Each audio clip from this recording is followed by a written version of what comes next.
কইতাছে কালকে আমার কাছে একটা ট্রফি নিছে নিয়ে কইতাছে দেশ বেলে একটা সাপ আইছে, সাপের নাম কি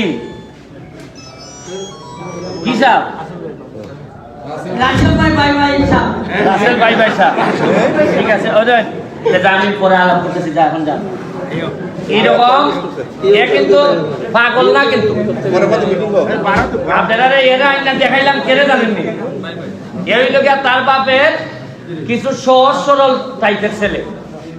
এখন এর চিকিৎসাটা করাইতো কেটায়, এর বাপ আমার দ্বারা আইয়া কইতাছে বাবা ছোটবেলার থেকেই তো আমি কোনো চিকিৎসা করাইতাম পারছি না।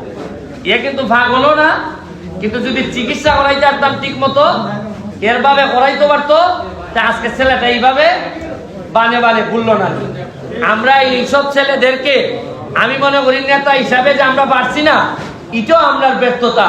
আমার গোলাবারের লেগে যে চিকিৎসা দিতাম পারছি, এর লেগে আমি দিতাম পারছি না। এর লেগে কিছু আধা বাগলামি করলো, আমি কই আইও তো এমপির সাথে কোনো অসুবিধা নাই।